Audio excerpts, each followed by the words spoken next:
Good morning, children. Today let us discuss about the monetarist view on inflation. Okay, monetarist view on inflation is somewhat similar to the classical theory of inflation. What is the classical theory of inflation?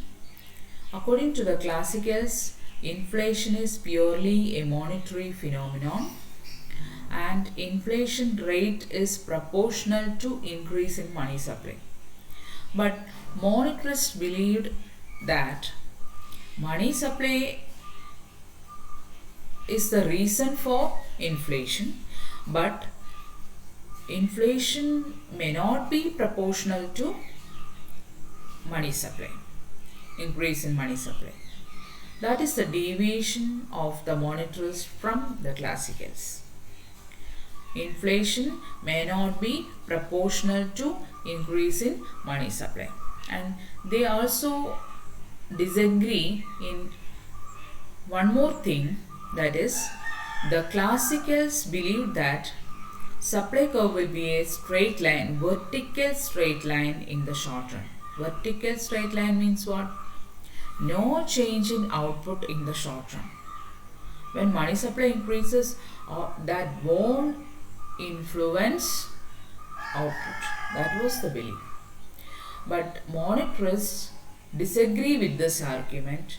They believe that when money supply increases, some changes may occur in the supply curve or some changes may occur in the output. Real output may change in the short run, but in the long run, money may remain neutral. That is the idea of the monetarists. Next, let us discuss about the modern theories of inflation. Modern theories of influence combines the ideologies of the classical economists and Keynesian theories of inflation.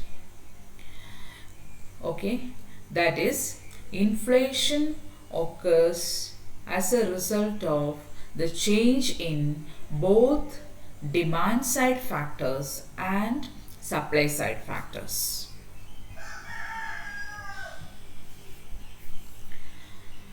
And when demand changes, inflation may change. Means when aggregate demand change, inflation may occur, and this kind of inflation is called demand pull inflation. And when inflation occurs due to change in the aggregate supply, such inflation is called cost push inflation. So, modern theories of inflation means there are two types of inflation. One is demand pull inflation, another one is cost push inflation. Today, let us discuss about demand pull inflation. So, demand pull inflation occurs due to the change in aggregate demand. Means aggregate demand increases rapidly than aggregate supply. And this situation may occur due to the change in either monetary factors or real factors. What do you mean by monetary factors? That is change in, mainly that is change in money supply. When money supply increases, aggregate demand will increase and thus creating inflation. And inflation may occur due to the change in real factors too. What are the real factors? We have already seen while studying about Keynesian theory of inflation. What are the real factors? That is change in consumption demand, means change in MPC. MPC means marginal propensity to consume. When marginal propensity to consume increases, consumption demand will also increase, causing aggregate demand to increase.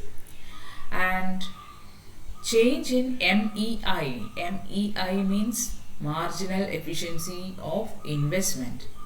When MEI increases, investment demand will increase, and when government expenditure increases, that will also cause an increase in aggregate demand. So increase in aggregate demand either because of the change in monetary factors or due to the change in real factors will cause demand pull inflation.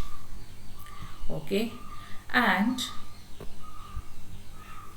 let, let me explain this demand pull inflation with the help of this diagram.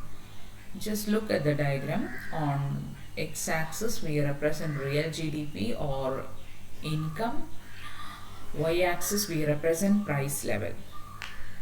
You may see two types of curves. One is aggregate supply curve, another one is aggregate demand curve.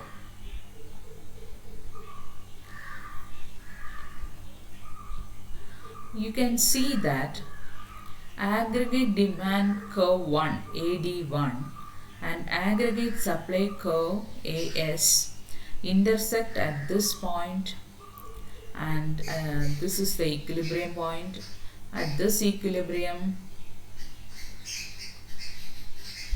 this is the income of the economy and this is the price level.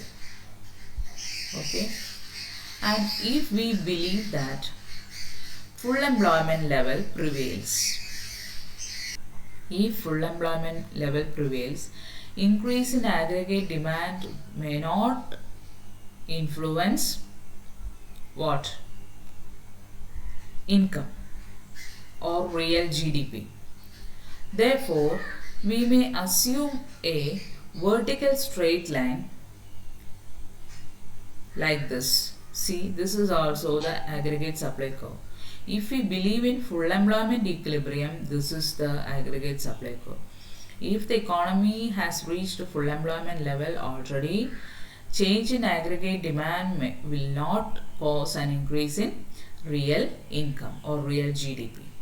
Okay, if the economy is at a less than full employment level, we may draw an aggregate supply curve like this. Okay, that is why I have drawn these two types of curves. In this situation, if aggregate supply curve is a vertical straight line, change in aggregate demand, see, AD1 curve shifts rightward and this aggregate demand curve 2 intersect this vertical aggregate supply curve at this point. See, at this point. This point indicates increase in price level and no change in output.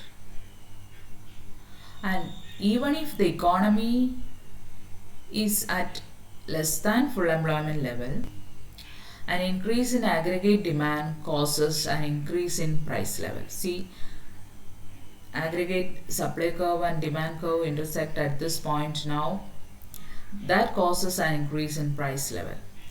Here you may see the increase in GDP too. Even then price level increases. Okay, so according to this theory, the increase in aggregate demand is the reason for increase in price level or inflation.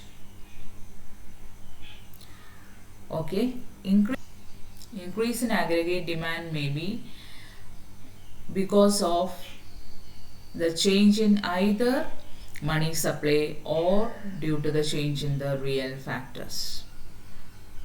Okay.